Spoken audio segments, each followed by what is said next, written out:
Welcome to Psychedelic Science 2023, presented by the Multidisciplinary Association for Psychedelic Studies. Please welcome MAPS Board Chair, Vicki Dulai.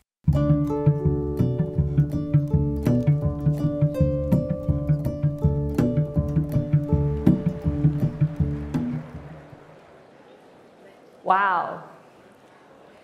Good morning and welcome. It is an honor and privilege to welcome you to Psychedelic Science 2023, the most prominent psychedelic conference in the world.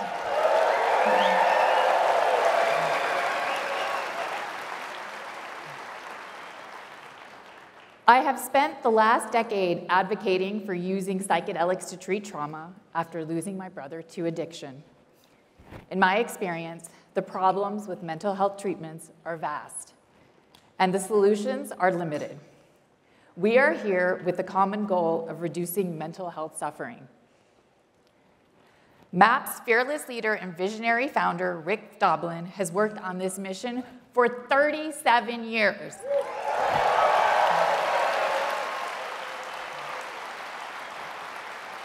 His tenacity, goodwill, and endless determination have culminated in this historical moment. As you know, we are working on MDMA to treat PTSD. I want to remind everyone that MDMA is still a drug under investigation. It does have side effects, and it doesn't work on everyone.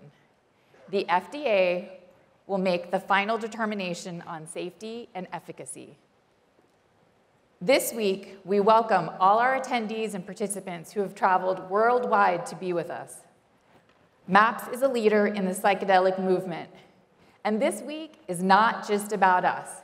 It's about supporting the greater psychedelic community, facilitating connections, sound science, and building a strong and vibrant ecosystem. I want to thank our board members, donors, and volunteers who supported MAPS. We would not be here without you. I want to thank our sponsors, KGK Science personally, Dr. Bronner's, and Wellbeing Digital Sciences for hosting this conference, and Momentum, our partner in making this event a reality.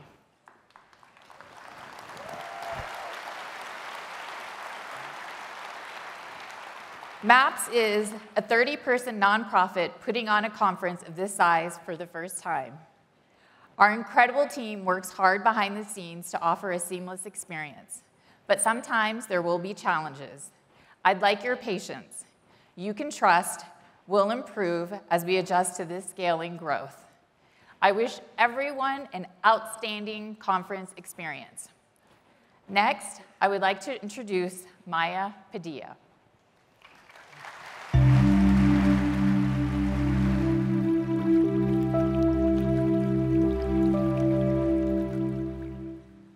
Hello, everyone.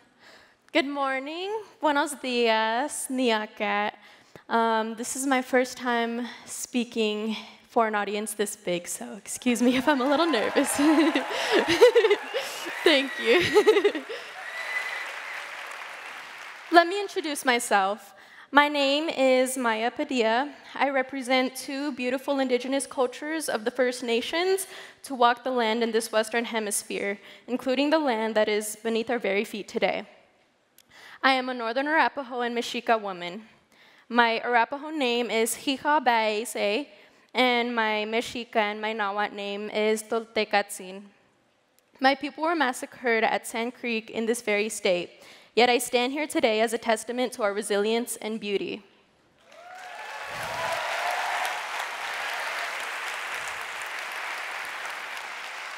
I am honored to stand before you as a Northern Arapaho woman, carrying the rich cultural heritage and resilience of my ancestors as I practice my heritage through a dance called Jingle Dress Dance. I also pray in the traditional practice of my people in the Sweat Lodge and our tribal Sundance, and of the Native American Church of North America, with charters of both Wind River, Wyoming, and the Teocalli here in Denver, Colorado. In my Mexica cultural tradition, I am a member of the Aztec dance group, Grupo Tlaloc, where I partake in traditional ceremonies that come from the Mexican people, the people who my grandpa, Chief Leonard Crow Dog, called the South People. Believe me when I tell you that we are still here and we are still thriving.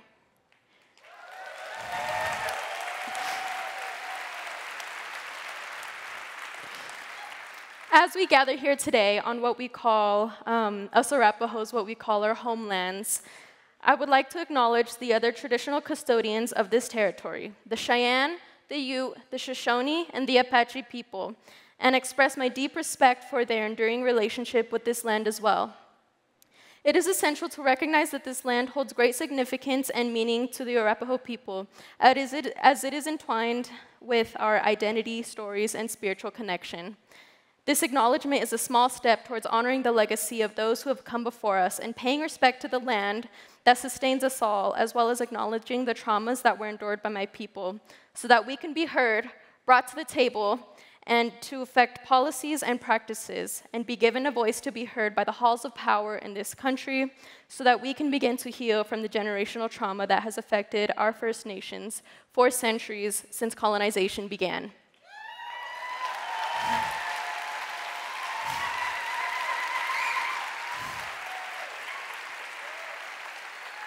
Thank you. We also acknowledge the ongoing presence and resilience of Native people and express gratitude for their continued commitment to preserving Native culture, language, and traditions, despite historical and ongoing challenge, and call upon our non-Native allies to side with our Native voices on issues that affect our planet's environment.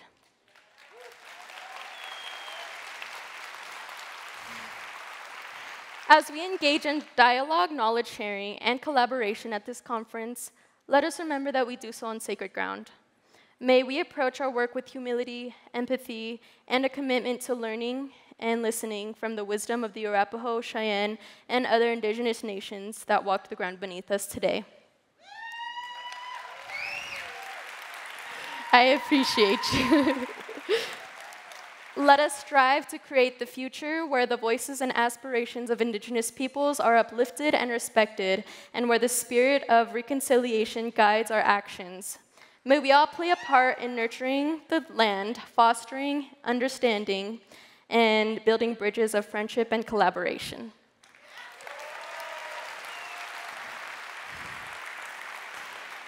In closing, I would like to note that this is not a sheer coincidence that I speak here today, as some of our medicines that we use in our ceremonies have found their way into mainstream America.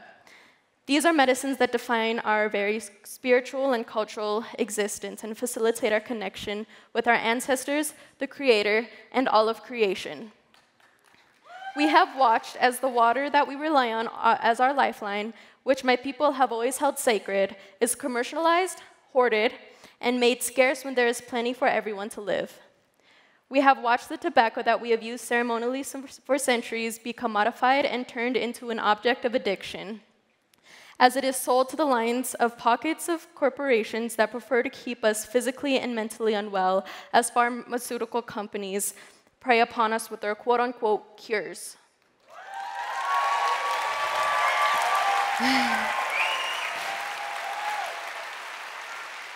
Now, we are terrified of this happening with some of our other medicines.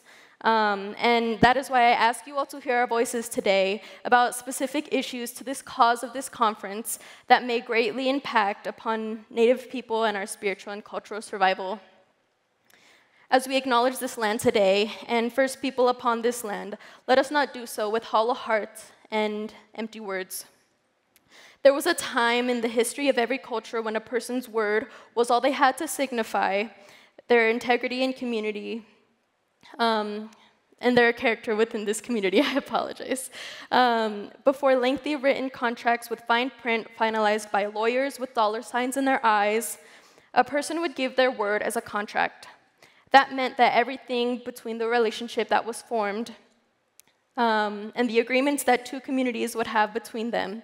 Let us remember the power and impact of our words today with one another, and remember that our words are also sacred.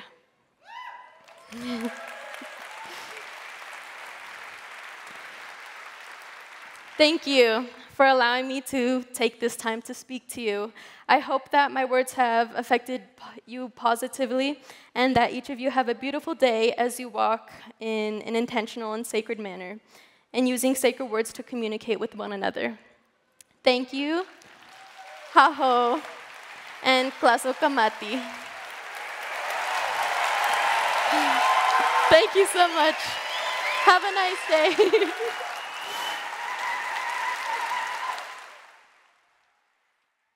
Please welcome MAPS. Director of Policy and Advocacy, Ismail Ali. Strategy Officer, Liana Giluli. And Global Impact Officer, Natalie Lila Ginsberg.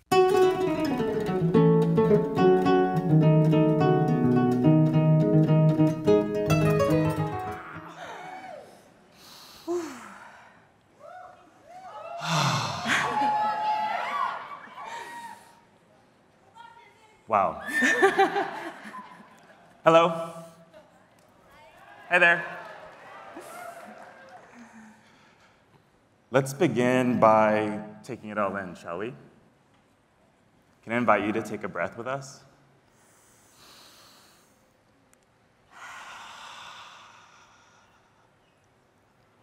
Welcome to the altered state of what it means to be part of Psychedelic Science 2023.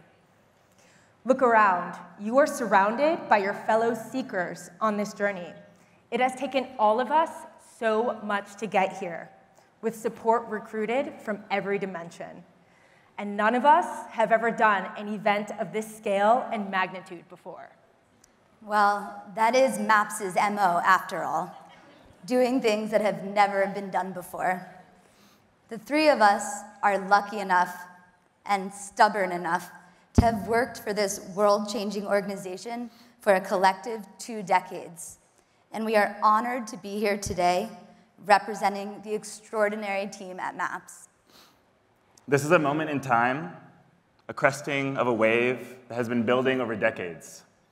And we could not be doing this groundbreaking work without the brave and visionary people in this room.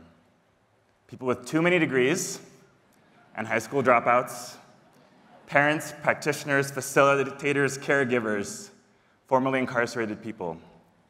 First responders, veterans, policymakers, educators, researchers, regulators, activists, organizers, people from Native and Indigenous communities around the world and from here. Thank you, Maya. People across the spectrum of neurodivergence, people with different expressions, identities, politics, and practices, all with a desire for healing, for all. And we all seem to have a healthy dose of curiosity about psychedelics. For each of us here, there are thousands, if not millions more of us who are not. And there are those who have come before us to seed the garden that we are now tending. We are a collective of many communities coming together to steward this outrageously inspiring movement into what it is becoming. And what this is becoming, the direction that all of this takes, is being defined right now by those of us who are showing up to participate.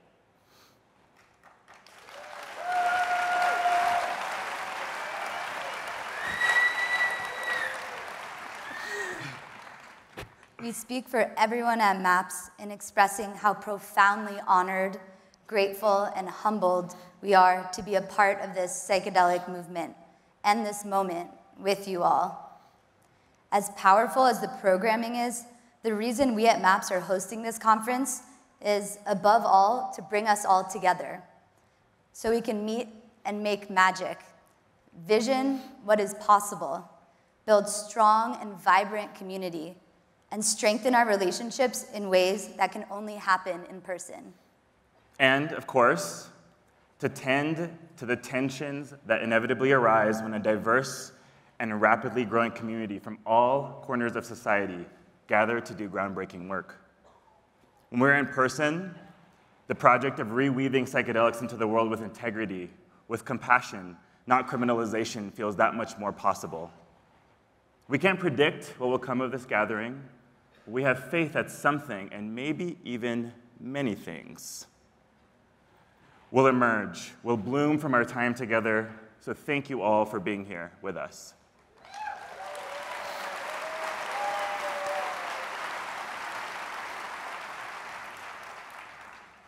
Those of us who are privileged and blessed enough to be here have an opportunity and a responsibility to set the setting for how our world integrates psychedelics into its current systems and culture, and simultaneously lays the groundwork for new systems entirely.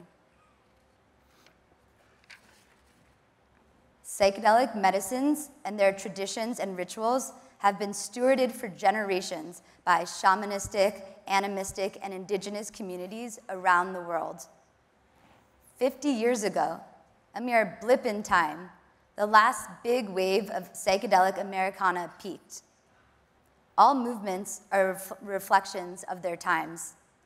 And this psychedelic movement was built by people who stood up for what they believed in, for peace, for civil rights, for sexual liberation, and for the protection of our planet. Sound familiar?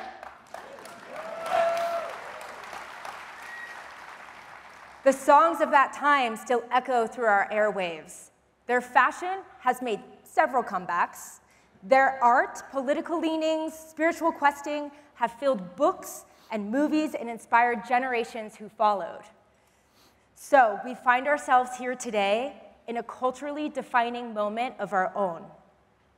Amidst the context of our times, from the climate emergency, the refugee crisis, rising nationalism and white supremacy, the churning of extractive capitalism, the rise of attention-manipulating technologies, all as the war on drugs rages on globally.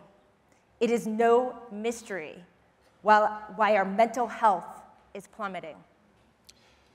Meanwhile, these sacred psychedelic practices and traditions, once pushed into the underground, are blooming before our very eyes. This fertile ecosystem is seeding culture, permeating institutions, and has spawned an industry along the way. Can we give ourselves permission to be transparent in our yearning, to birth something precious, something that can help repair and heal our broader culture?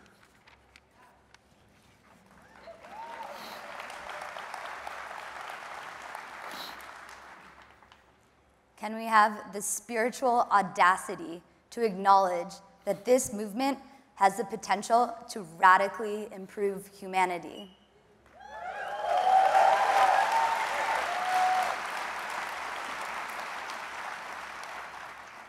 What might we choose to do?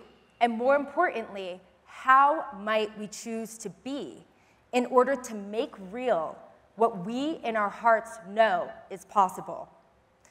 To meet one another in this opportunity, we must show up and discover how we might become the versions of ourselves that we aspire to be. We are invited to become, dare I say, our best psychedelic selves.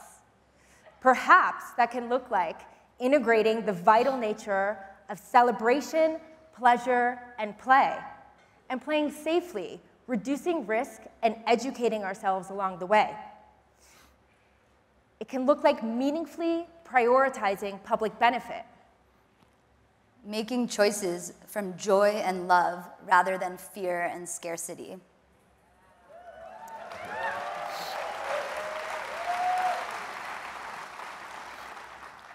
Listening to our bodies. Engaging in right relationship and practicing reciprocity with all forms of life. And it looks like seeing past the inevitable paradox that arises when so many people are coming together to work on complex things that haven't been done before, and sprinkling some sparkles along the way. In any community, in any movement, we can and must anticipate division. It is part of growing up.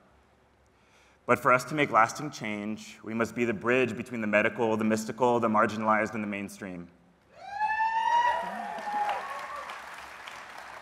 And we pray that within these fissures, healing water can flow, cleansing and clearing what is broken and old, composting the parts that have been decayed, bringing in the nutrients that condition and feed the tender seeds we have planted, calling us toward new ways that affirm life for all beings.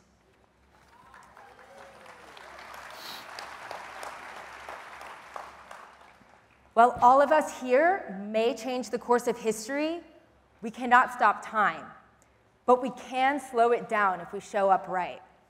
So, be fully present in every moment as it arises.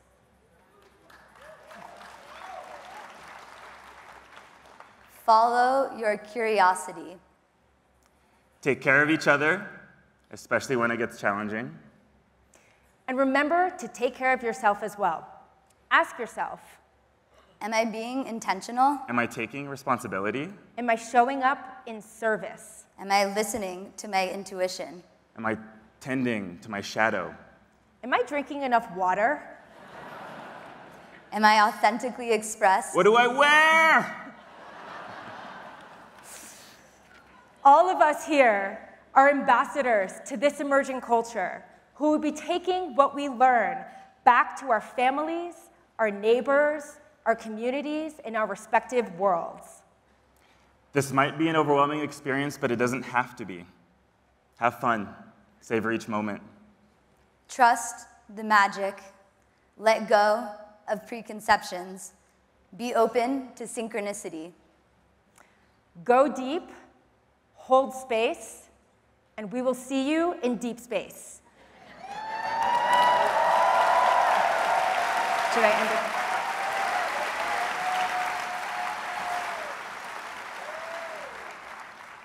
Welcome to the movement.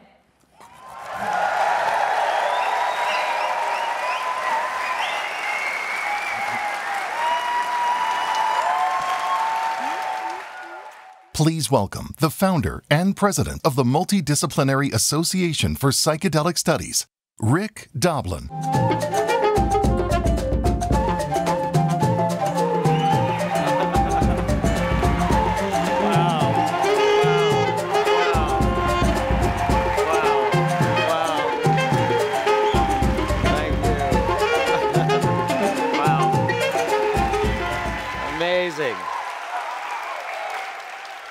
Amazing.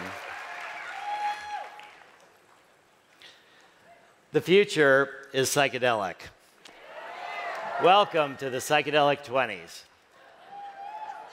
When I think about this conference with over 12,000 registered people, with opening talks by the governor of Colorado, Jared Polis, and the former Texas governor, Rick Perry, and Dr. Josh Gordon, the director of the National Institute of Mental Health, and over 500 other speakers, I can only wonder, am I tripping? I think not. It's not that I'm tripping, it's that culture is tipping.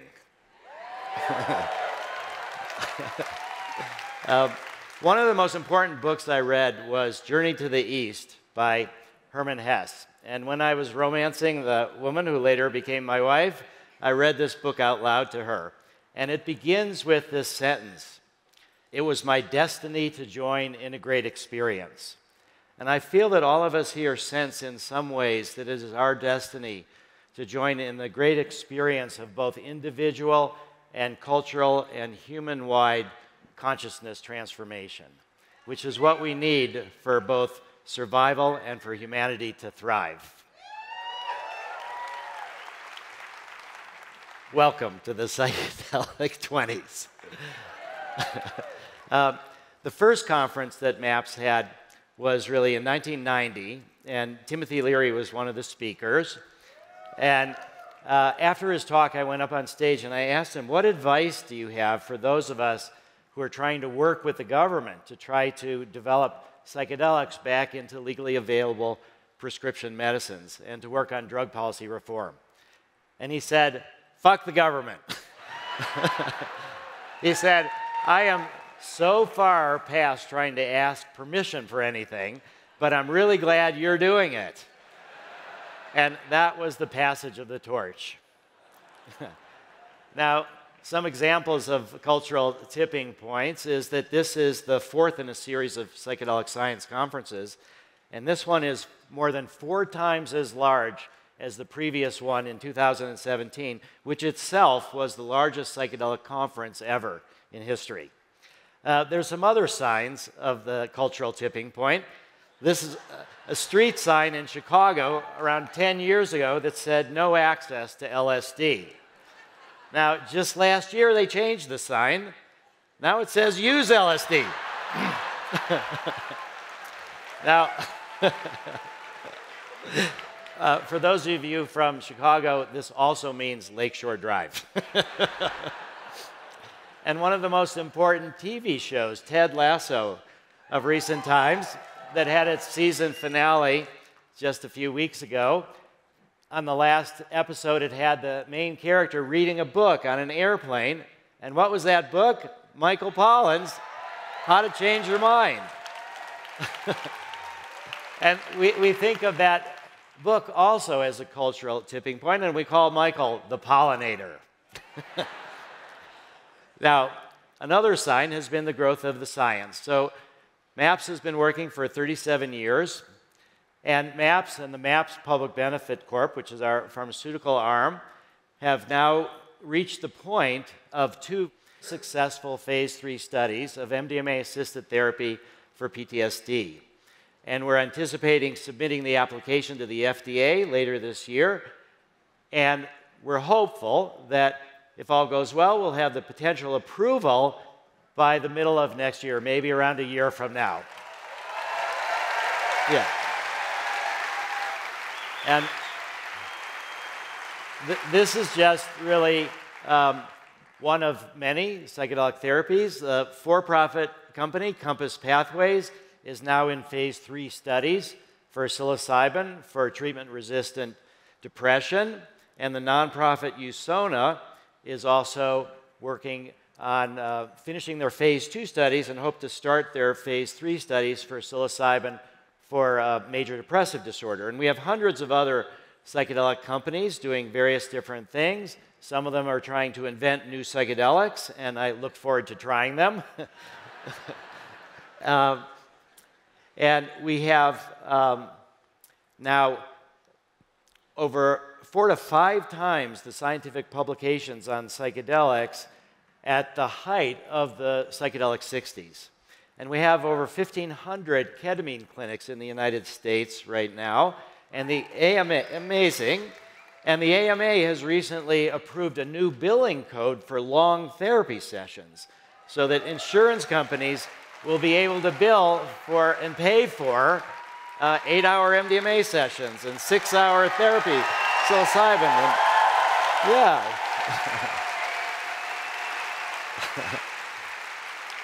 Now, all of this science has also helped build drug policy reform. And so we now have a vast majority of marijuana voters, of American voters, excuse me, who are in favor of the legalization of marijuana for adult use.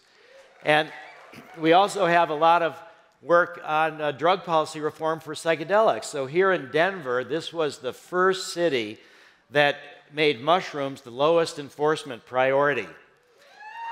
And then in 2020, the Oregon Psilocybin Initiative passed, which made state legal trained guides able to provide psilocybin experiences both to people with diagnoses, but also to people for personal growth, for spiritual experiences, for creativity, expanding the range of uses. And Colorado in 2022 expanded on this and made the Natural Plant Medicine Act that opens up to a range of natural plant psychedelics. And we just heard recently that they're trying to accelerate the access to Ibogaine because of the dire nature of the opiate crisis. Yeah. And in Kentucky, just a few weeks ago, they allocated $42 million for Ibogaine research, $7 million a year for 6 years. Now, some people in the for-profit psychedelic world may worry that this drug policy reform is bad for business. Because if you can grow your own mushrooms and buy MDMA for $10 or $20 or something like that one day. This will take a while to happen. But I think it's actually good for business. It will destigmatize the whole field, and it will make more people want to go to the trained professionals where they can get customized treatment covered by insurance. Now, how did this all begin? Let's go way back. So from around 1600 BC, for around 2,000 years, the Greeks had the celebration of Eleusis. And this involved a potion called kykeon that they drank several hours before they reached the ceremonial space. And modern scholarship has identified this kykeon potion as containing psychedelic components. And Brian Muir Rescue has written a very compelling book, The Immortality Key, about how early Christianity involved spiked wine that had also psychedelic components. Now, the Catholic Church wiped out the Eleusis in 392. They wanted to be the intermediary between people and spirituality. And psychedelics have basically been suppressed in Western culture ever since. And we all know the tragic story of the burning of the witches. Many of them were involved in plant medicines. And then we had this resurgence of interest in the psychedelic 60s. And of course, that was too difficult for the culture at the time. There was a big backlash with President Nixon declaring the war on drugs and the Controlled Substances Act of 1970, and the suppression of psychedelic research, not just in the US, but all over the world. Now, I really learned about psychedelics in 1972. I was doing a lot of, a lot of psychedelics, both mescaline and also LSD. And I had a lot of difficult trips, and I wasn't able to let go. It was hard, it was scary. And I went to the guidance counselor at school, and this was New College of Florida, a private school. Yeah, and the guidance counselor took me seriously. And I was so fortunate that he gave me a book to read by Stan Grof.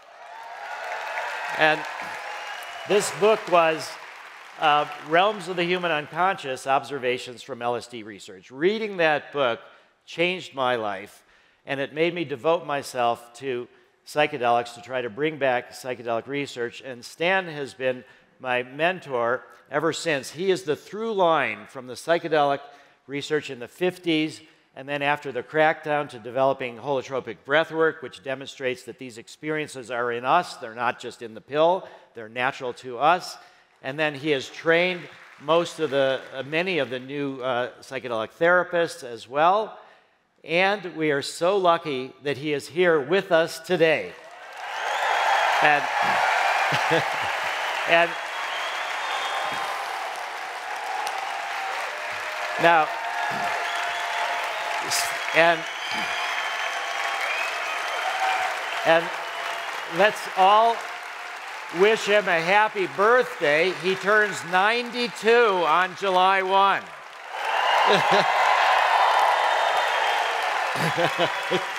I love you, Stan and Brigitte. It's really, Stan is the pioneer. Stan is the one. And several years after I met Stan in 72, after I read his book, and I had the most important dream of my life. And this dream had some of the imagery from 2001 Space Odyssey. And there was a Holocaust survivor on his deathbed. And he was telling me that he had been miraculously saved from death. And he knew that he was saved for a purpose, but he wasn't sure what that purpose was. And now, with me there in the room, with him on his deathbed, he said he knew what his purpose was. And that was to tell me to devote myself to psychedelics. And that if we could all help have these experiences of how we're all interconnected and we all are interdependent, that would be an antidote to genocide, to racism, and that's what I should work on to prevent future genocide and holocausts. And no matter how hard it's been with the FDA or the DEA or the National Institute on Drug Abuse or public opinion, it's much easier than being in the concentration camps. And this is why I've never been willing to give up and why we're still here. Now, The day before MDMA became illegal, on June 30th, 1985, I took MDMA.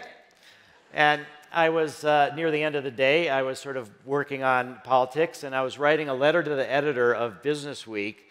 They had just published an article saying that MDMA was being criminalized, and it was known as ecstasy. It would also stop the recreational use, but it would also end the therapeutic use. And so my letter, I talked about how I wanted to form a company, and hopefully we would get support to eventually bring psychedelic therapy back so that it would become more than a dream. And when I went to print this out, the printer went haywire, and it just printed, "Become more than a dream." And so I saved that, I framed it, it's been on my desk for 38 years as an inspiration that we need to make this more than a dream.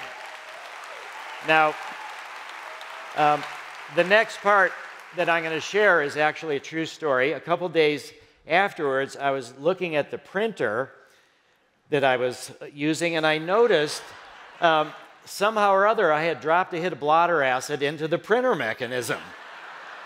So maybe this printer was actually tripping to tell me this message.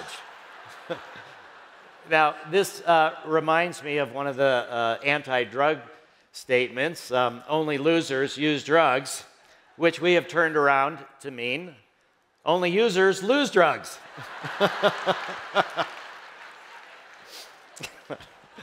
Now, the real psychedelic renaissance that we're experiencing right now is really due to the nonprofit organizations that we need to honor that really work to build this capacity. Because in the early days, it didn't seem like there would be any way to really succeed or to commercialize. It just was a hard struggle. So it all had to be through these nonprofit organizations.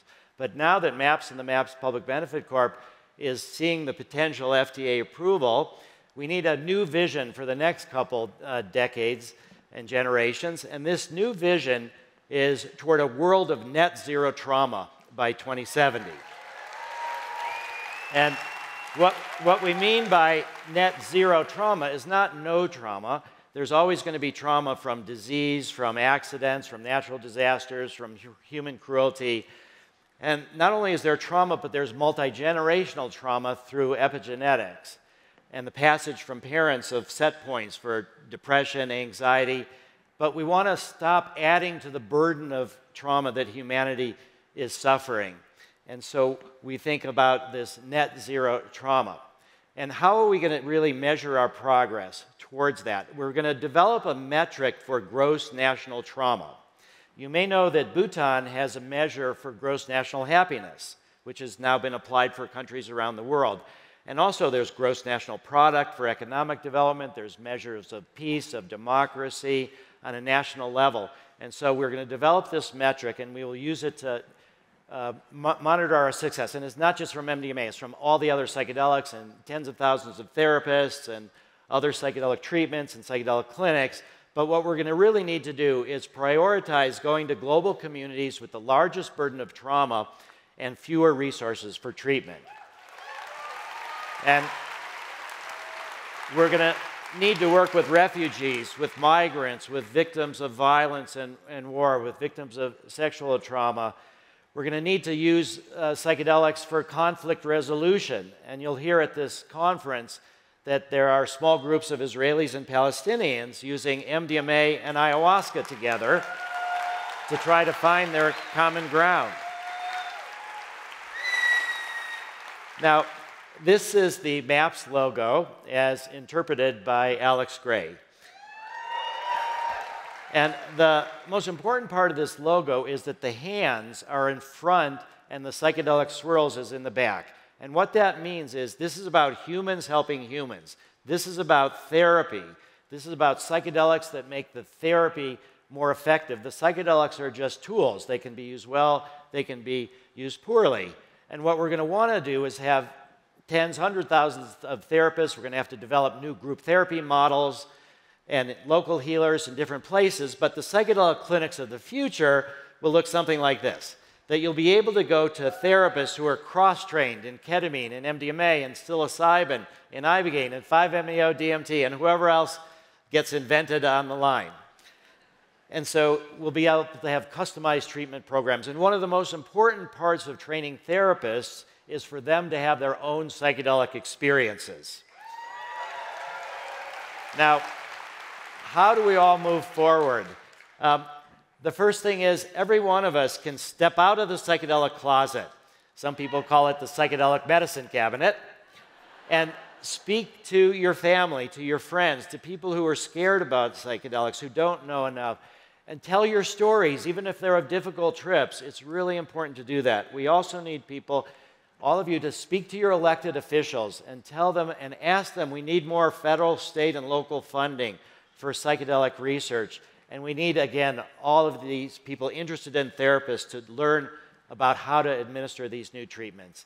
Now, none of this is possible, actually, without resources. And so the psychedelic revolution needs you. This is our QR code. We actually have a $500,000 matching grant from Peter and Eliza Palangian that we hope to match during this week of the conference. And we'd like all of your help for that, but not just for MAPS. For the other groups, there's a whole ecosystem that you'll see in the marketplace. And if we work together and do our best to not fuck it up, is what Stan has asked us not to do, which we're not going to do, we will be able to build a world of mass mental health, a spiritualized humanity, a world of net zero trauma by 2070, and all of this can become more than a dream. Welcome to the Psychedelic 20s. Thank you.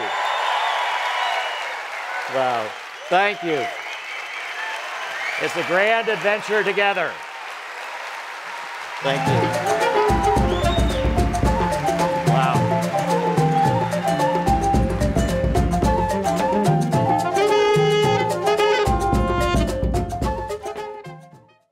Please welcome Governor Rick Perry.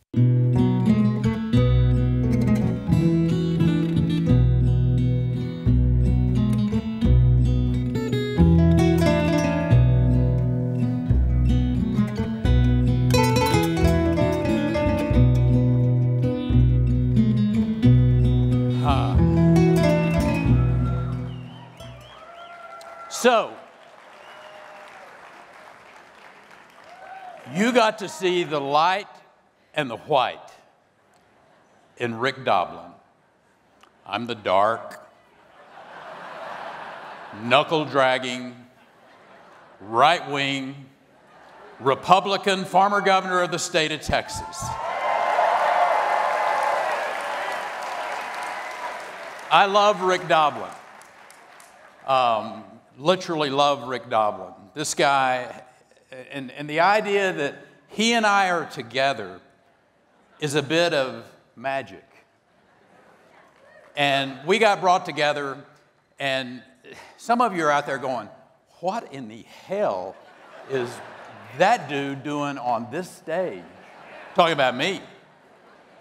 And so, if I could, I want to share with you just in the quick 10 minutes that I have in a personal way why I'm here and why you being here is so important. I want to say to the governor of Colorado, thank you, brother, for being here and for working together. And again, Rick Doblin is over here in the political spectrum. I'm over here. Now, he and I don't agree on everything, do we, Rick? Thank God. I still have a future, maybe. But I want you to go back in time with me. I've been involved in this effort, not the psychedelic effort, but in the effort to find the solution for post-traumatic stress for our veterans for coming on 17 years. Just, my wife took me on a quick vacation to Southern California, to Coronado Island, to the Hotel Del in August of 2006.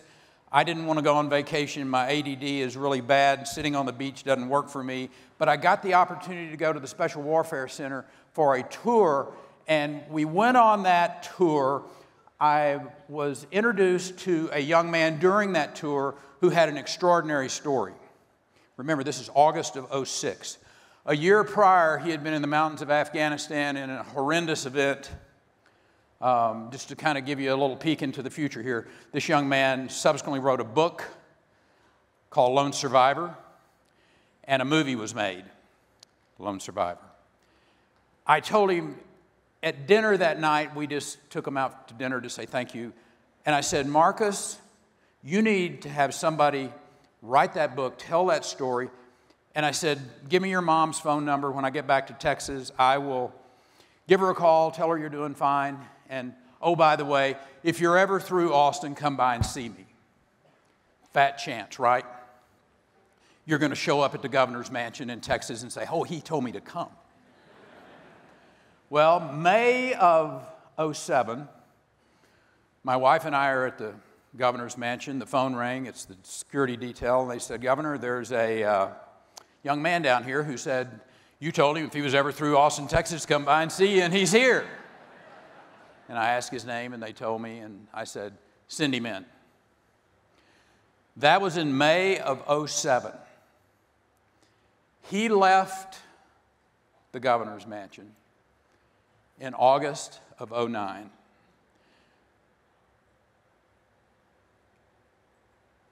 That started this journey for me, my wife, for other people that we're close to and have a relationship with, to find a solution for the trauma that is affecting particularly these young individuals who have given so much for us in this country. And we ran down literally hundreds of miles of rabbit trails to find solutions for this young man. Took him to brain centers. We took him to various and sundry places, and I'm sure that all of those collectively had some positive effect on him. His twin brother, another Navy SEAL, is now a United States Congressman, Morgan Luttrell. Morgan came to work with me at the Department of Energy, working with the supercomputers and a MD, Ph.D. at the University of California, San Francisco, Jeffrey Manley, doing brain scans using our supercomputers at the DOE to find the solution for these challenges that we have in this world. Morgan Luttrell was working with him as he was working on his Ph.D., towards his Ph.D. in brain science, Rick. It was during some of those conversations in 2018 that I heard the word psychedelics, Brother Bronner. Psychedelics. And I'm kind of like, what? Get away from me.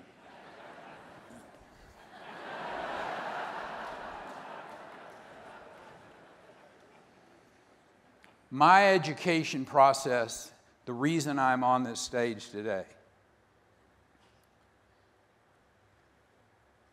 and hopefully a lot of you are this way, is because you had the courage to understand that your reputation is not more important than these young people's lives.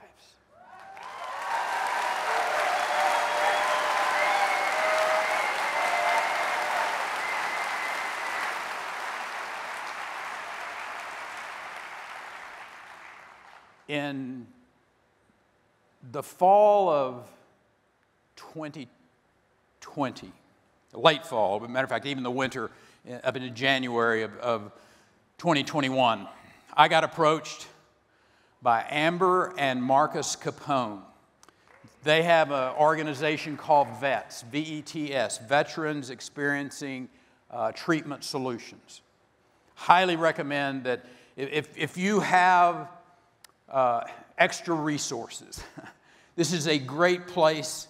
There are over, I think, approaching 1,000, mostly special operators that have been to Mexico, that have been treated with Ibogaine and 5-MeO-DMT, and literally saving these individuals' lives.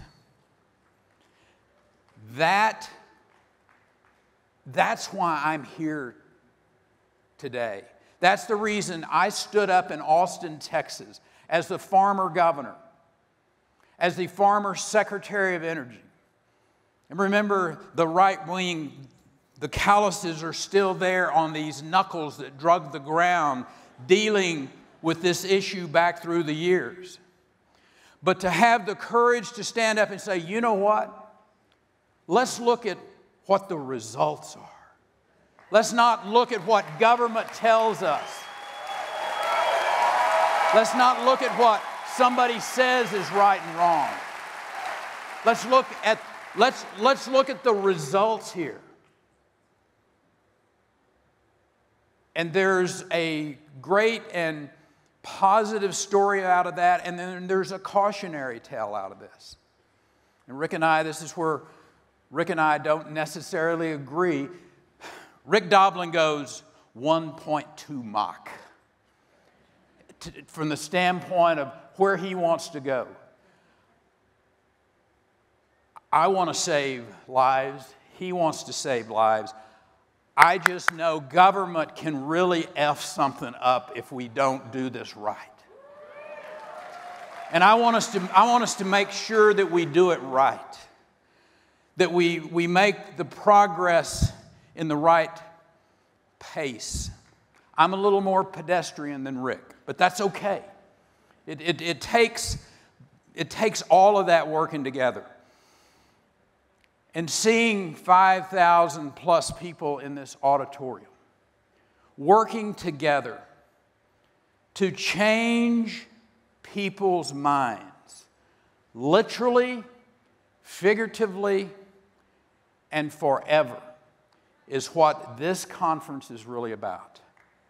And I want to say to Rick Doblin and the Psychedelic Science, the MAPS folks, people who have been out there on the front lines, fighting this fight.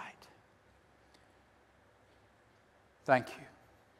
But I'm saying thank you for mothers and fathers and brothers and sisters and friends who are literally going to get their loved ones back, to save their lives. That's why we're here today.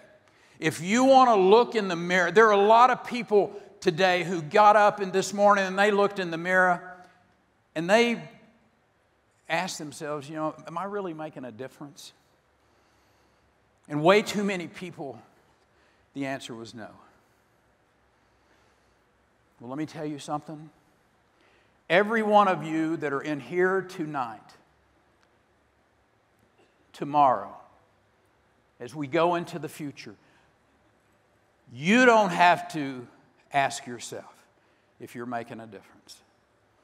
You're literally changing the world, you're changing minds, and more importantly, you are saving lives. God bless you. Thank you for what you've done. Stay in the fight, and we'll continue to win this. Love you, my brother.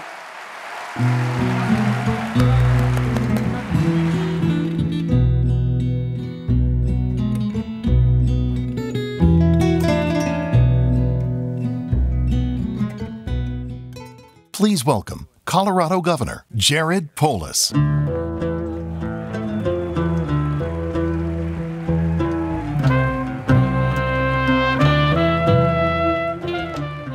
to see you, everybody. I won't be as exciting as the last speaker. Let's give it up for Governor Rick Perry again. I want to thank everybody. I'm so glad to help kick off the Psychedelic Science 2023 conference, and I have to say that we, on behalf of the state of Colorado, are so excited to host you all right here in Colorado. Welcome. You are truly on the forefront of psychedelic science. We're happy to be hosting you. I want to thank the Multidisciplinary Association for Psychedelic Studies. I'm glad they use the acronym MAPS because it's hard to pronounce their full name. Rick, thank you and your team for hosting this here, for inviting me to speak. A few other acknowledgments. Vicki Dooley, the chair of the MAPS Board of Directors, thank you. Maya Padilla, Governor Rick Perry, Ian Sieb from my office, who's coordinating our state efforts to implement Prop 122, and the many, many people involved with the initiative, 122, who of course helped lead to the decriminalization here in Colorado. Among them, my friend Mike Hutner from Boulder, who's the founder and CEO of Next Titan Capital. Michael was my very first campaign manager when I ran for State Board of Education in 2000. He's also the one who taught me to stop using the term magic mushrooms and instead use the term natural medicine. So appreciate for that. You know, I was listening to Governor Perry. It's really interesting how we all come to our opinions we have on these matters. And, you know, my story's a little different. I didn't have that kind of personal power to a story that changed my mind. For me, it's more just values-based about bodily autonomy and your choice on what to do. And for me, you know, as an individual, that is something that applies to, you know, abortion. It applies to vaccines if you want to get vaccinated, if you don't want to get vaccinated.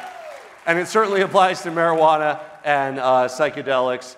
And of course, I think people should be fully empowered for both medicinal purposes or for recreational purposes to be able to have bodily autonomy and make their own choices.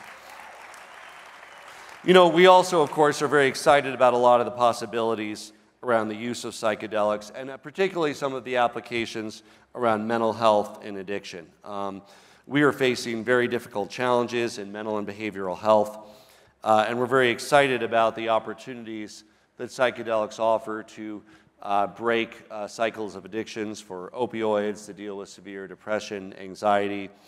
According to Johns Hopkins, looking into the use of psychedelics, psychedelic treatments with psilocybin, along with other treatments, have shown very promising results for depressive disorder, also to relieve opioid addiction, help people quit smoking, treat anxiety, dramatically reduce side effects of many other issues that affect people, including Lyme disease and anorexia. And we all know that a lot more research needs to be done. And I'm excited that, like in many of these areas, including cannabis, the people of our state, rather than the politicians, have led the way. And I'm proud to report that the voters of Colorado passed Proposition 122, which not only decriminalize personal possession and growing and sharing of psychedelic substances for people 21 and up, but it also, and this is the part that involves us and that we're working on the implementation of, directed the state to set up the framework for the legal supervised use of psychedelic mushrooms at licensed facilities. Yes, that's right. People will no longer need to go to Mexico or Colombia. They can come right here to Colorado and have ease of access and safety. And we're very excited to make Colorado lead the way with this thoughtful, common sense approach. And while we know that there are some best practices and lessons to learn, we're also forging a new path ahead. And to do so, one of the items in Prop 122 was to establish a 15-member advisory board to make the recommendations to the state for successfully implementing this measure. And I'm very proud of this board. I think some of the members are here today. If they could stand, let's give them a round of applause. Our 15 advisory board members. I think there's at least 4 or 5 here. And we really wanted to pull them together to represent, you know, all of Colorado. And we have 40% people of color, 7 men, 7 women, 1 non-binary individual, a Purple Heart veteran, 60% doctors, lawyers, and Ph.D.s, local county government, law enforcement, really everything we could do. They've been having regular meetings because guess what? It might sound simple, make it legal, but there's actually a lot of I's to dot and T's to cross. So how do you do qualifications and licensing and training? How do you do emergency response and safety? How do you do the product and supply chain? How do you do accommodate for indigenous and religious use? How do you incorporate it into harm reduction and public safety? How do you deal with public health and public equity and health equity? So a lot of issues to consider.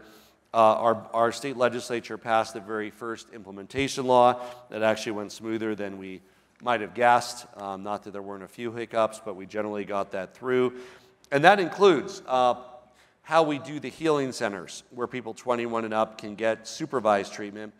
We also needed to make sure we had the rules in place around cultivation of psychedelics, the permitting for display of ornamental plants, the laws around possession, the licensing requirements.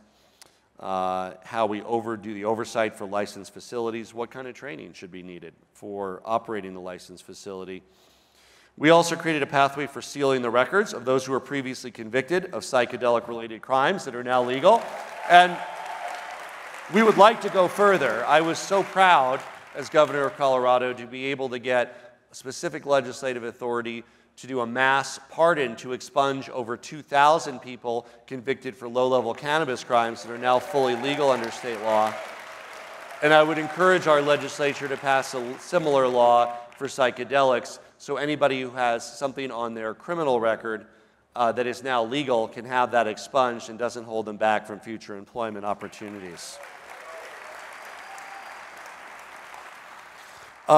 We also created a way that applications can start being submitted and reviewed by December of 24. We moved up the timeline for ibogaine because of the promising opportunities that it presents.